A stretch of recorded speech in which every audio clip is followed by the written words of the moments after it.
más graves de hambre, ¿no?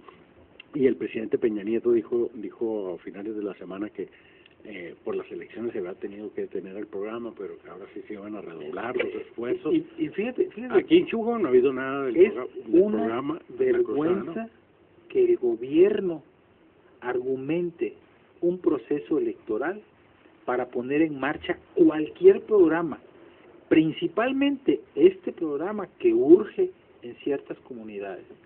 Porque ¿cómo detienes la labor gubernamental la ayuda de la que quieras? Claro. Obras en las calles, seguridad pública, lo que sea, simplemente porque hay elecciones. Imagínense, aquí en Chihuahua estaríamos paralizados porque casi todos los años hay elecciones. Ahora, esa es una interpretación muy cerrada, muy miope de la ley, ¿no? Lo que la ley te prohíbe es la difusión de los programas. Exactamente, no la ejecución de los programas. Los programas de salud, alimentarios, de educación, seguridad, esos tienen que seguir en marcha y no hay ningún argumento válido para suspenderlos. La cruzada del hambre no debe haberse suspendido. Le paso otro dato, no sé. En 1938, el poder adquisitivo del salario mínimo del trabajador era mayor que el de ahorita. No, también en los por Lázaro 70. Cárdenas. En los 70. Cayó en la Segunda Guerra Mundial con Cortines, creo en el 49. Cayó por debajo del que tenemos ahorita, y después con el milagro mexicano de los 60 a los 70, el desarrollo estabilizado fue pero mucho mayor, que es el referente del mejor tiempo que ha vivido el mexicano común y corriente. Pero estamos hablando de que el del 38 al 2012 es una pena, es una vergüenza que el poder adquisitivo del mexicano sea menor. Pero fíjese cómo si lo ubicamos así fríamente, la debacle del poder adquisitivo y la epidemia de hambre y de enfermedades prevenibles en el país se ha agudizado a partir de 1982, si quieres, para acá.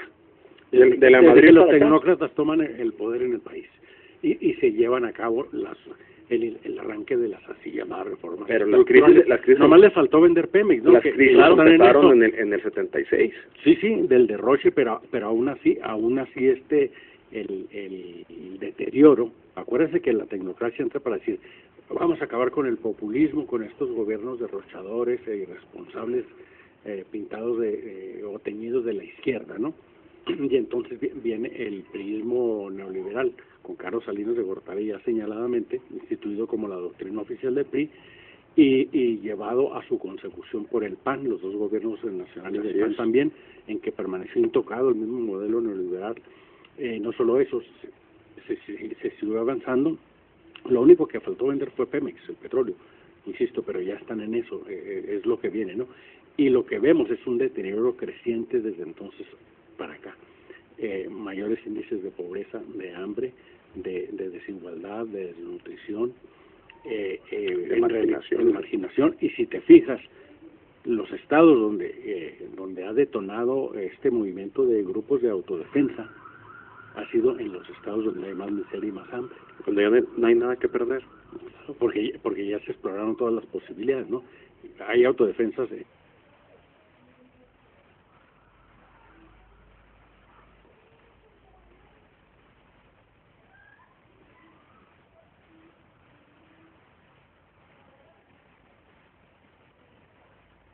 en Guerrero, Michoacán, en Oaxaca, en Veracruz empezaron el fenómeno de autodefensa, pero para proteger a los latifundistas, ¿no? Y en Chiapas también.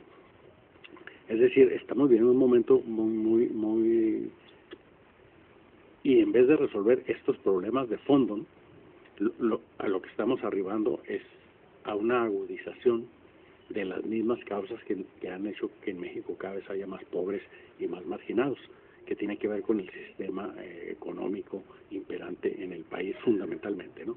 Desde luego que urge una reforma educativa a fondo, una auténtica reforma laboral, pero lo que nos han estado vendiendo son simple y sencillamente parches sobre parches para llevar al país el desmantelamiento del estado de bienestar a rajatabla, ¿no? Que es uno de los postulados del neoliberalismo.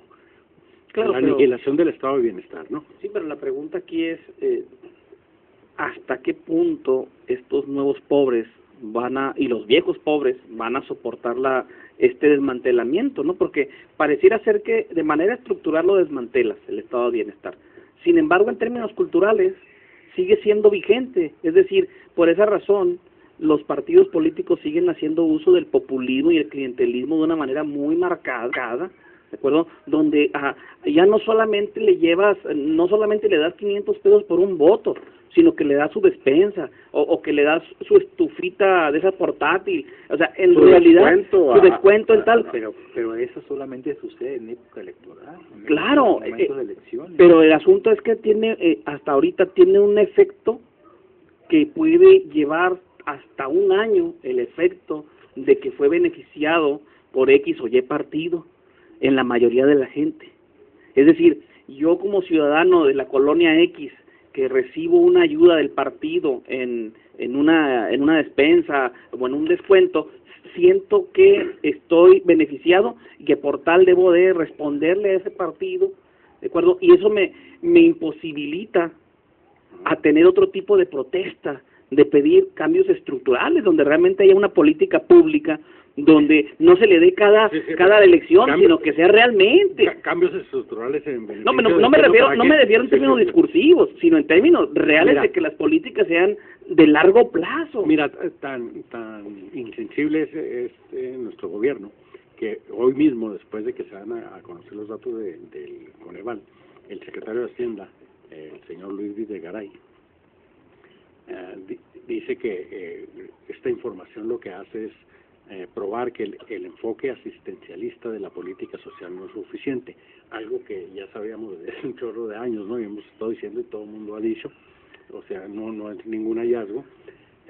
Dice que hay que reenfocar los programas sociales para que se conviertan en un motor de crecimiento y desarrollo, pero para acabar con la pobreza, advierte Videgaray, México necesita crecer a tasas anuales del 5% al año, lo que nos obliga casi a ir a la reforma fiscal, a la reforma financiera y a vender Pemex.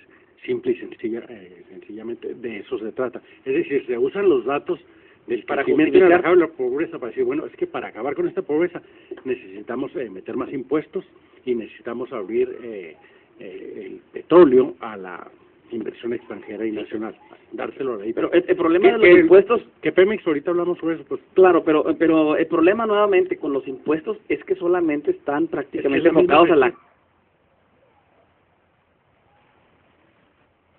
clase media. Es la misma, o sea, la clase alta, que es la que más genera. Pregúntale a Televisa. No, claro, claro. 1.500 millones de pesos en impuestos. Es una empresa visible, que todo el mundo conocemos, de una manera u otra. Hay muchas empresas. O que los impuestos, porque se considera el alimento y por los alimentos no tienen IVA, entonces se devuelven el IVA. Exactamente. O cuando venden bancos en miles de millones de pesos y de dólares. Pues todavía seguimos pagando el FOBAPROA. En la Bolsa Mexicana de Valores, eso no paga impuestos porque se vende en la Bolsa Mexicana, etcétera, etcétera. Todo esto que bien podía entrar a las arcas del Estado y empezar a generar este crecimiento, pero y todavía peor, porque lo que vemos es de que estos grandes empresarios no están invirtiendo en el país, están incluso sacando su capital del país. Quieren crecimiento, obliguen a todos estos a invertir en el país. Claro, pero aparte de la fuga de capitales, que ya, si estuviéramos en otros tiempos, se habrá condenado ¿te acuerdas de la frase? Ya nos saquearon y ya nos volvieron a saquear, y ya nos volvieron a saquear. No, aparte de eso, en paraísos fiscales, según la investigación que hizo la Organización Británica Paz y Justicia, Tax y Justicia, que investiga la onda de los impuestos en el mundo, los ricos mexicanos tienen 600,000 millones de dólares en paraísos fiscales. Si ese dinero estuviera en el país, no hablo de que se lo quitemos, al margen del origen, ¿no? Bien habido o mal habido, sino simplemente que estuviera en el país y se pusiera a trabajar, se resolvería la pobreza en México de la noche a la mañana. Simple y sencillamente. ¿Por qué no lo hacen? porque de lo que se trata es de seguir aplicando esta receta que impone el Banco Mundial y el Fondo Monetario Internacional, que le llaman la regla de la austeridad, que ya vimos lo hemos estado viendo. Pero la austeridad solamente son para los igual de jodidos. Pero ya vimos los estragos que se está causando en Europa con este tipo de recetas, es decir, el gobierno achicarlo, aumentar los impuestos sobre los contribuyentes, recortar todos los programas sociales, aunque la gente se quede desempleada o se muera de hambre o sin medicamentos, y vender lo que se quede de venderse, que en México, insistimos, ya nada más es el petróleo, ¿no? Ponerlo en manos del capital privado. Tenemos que ir a los anuncios, volvemos.